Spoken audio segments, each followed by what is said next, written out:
we are dependent upon nature and environment. No living being can survive alone on this earth. Uh, there is always a close relationship between living beings and non-living beings in nature and environment. So, what is ecology? The branch of biology that deals with the interrelationship between living beings and environment is called ecology. So, my first topic is components of ecosystem. So, um, there, there are two components of ecosystem. They are abiotic components and biotic components. So, first of all, let's talk about abiotic components. Uh, Abiotic components consist of non-living beings present on the earth. So, there are four abiotic components which is very essential for living beings. So, first one is air. We all know air is very essential for living beings. We cannot survive on the earth without air. Generally consists of nitrogen, oxygen and carbon dioxide. It is made up of 78% nitrogen, 21% oxygen and 0.03% carbon dioxide and other gases like water vapor, neon, etc. Moving on, next one is solar energy. Solar energy is also one of the most essential abiotic components for living beings. The energy provided by the sun in the form of heat and light is called solar energy. Both heat and light are very essential for living beings to survive on the earth in different forms. So next one is soil. Soil is also a very essential factor to live on the earth. Soil is called natural habitat and storehouse of the earth. There is presence of minerals, organic materials, water, etc. on the soil. So next one is water. We use water in our daily life for different purposes. Water is one of the most essential abiotic component. Also called autotrophs. Those organisms which produce their food by themselves are called producers. They are not dependent upon any other animals or organisms for their food. So next one is consumer. They are also called heterotrophs. Those organisms which feed on other organisms for food is called consumer. We human beings are also consumer. Next one is decomposer. Those organisms which feed on dead bodies and organic wastes of living organisms are called decomposers. Now I would like to call my co-presenter to explain about next topics. Welcome to you all. This is me, Nirmala Rao from grade 9. Today I am here to do a presentation of science on the topic of tropical level. Before starting my topic, I like to thank our research sir who give us the presentation on the competent level of the student. Without wasting my time, I will start my topic, tropical level. The producer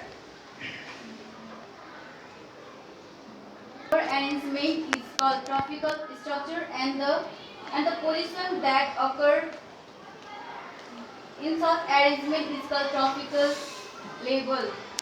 In a Greenland ecosystem, there are four tropical levels. First is producer, second is consumer, and third is secondary consumer and tertiary consumer. Now another topic is food chain. The transferring of energy and materials from in the form of food from one tropical level to another tropical level by repeated forces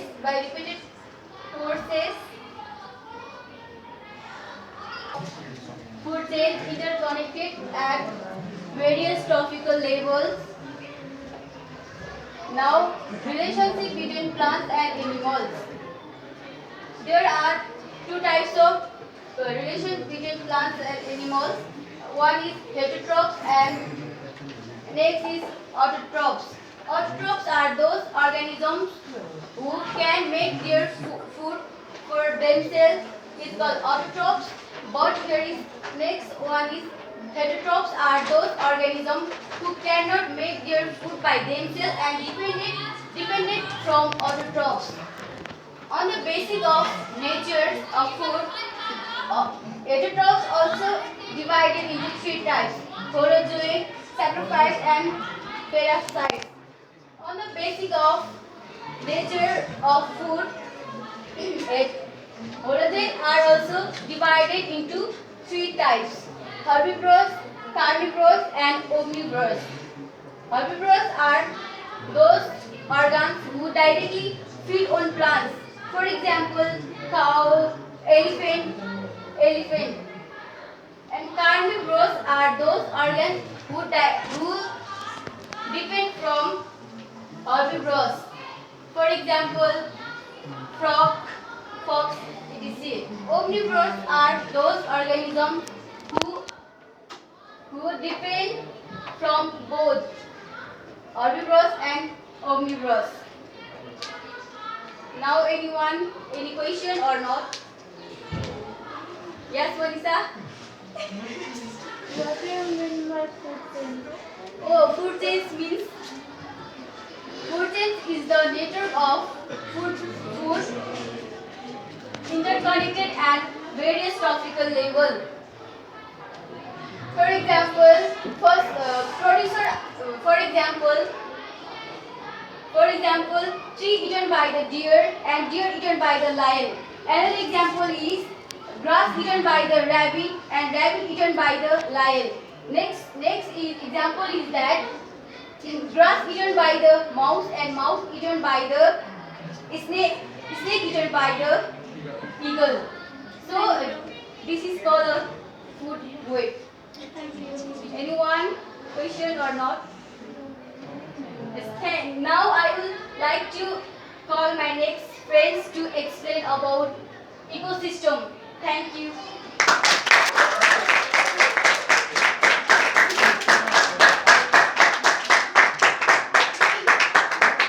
Namaskar and good afternoon everyone. It's Ms. Olga just standing here to give a presentation on the sound of ecosystem. Ecosystem, as we all know that no organism can live independently. Living beings interact with non-living environment for the cerebral requirement for survival. The term ecosystem was first derived from the AZ chemistry in 1935. Just define it as ecological, define it as the system of resulting and non-living factor of the environment. Just in simple, we can define it as also abiotic. It consists of abiotic and abiotic factor. Mainly, ecosystem is classified into two types: water ecosystem and land ecosystem. Water ecosystem. The ecological unit. The ecological unit in which organisms of water community interact upon them on the environment to balance the number and the amount of all the substances in the community. Some examples of water ecosystems are pond ecosystems, sea ecosystem, rice field ecosystem, and one example is an pond ecosystem. There are different types of organisms in pond. In this, producers are eaten by the primary consumers, and the producers and primary consumers are eaten by the secondary consumers. Secondary consumers is again eaten by the terrestrial consumer, and the terrestrial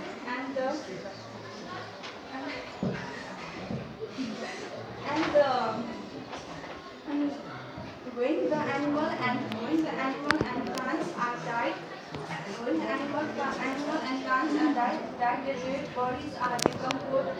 Their bodies are decomposed by the bacteria and fertilizer.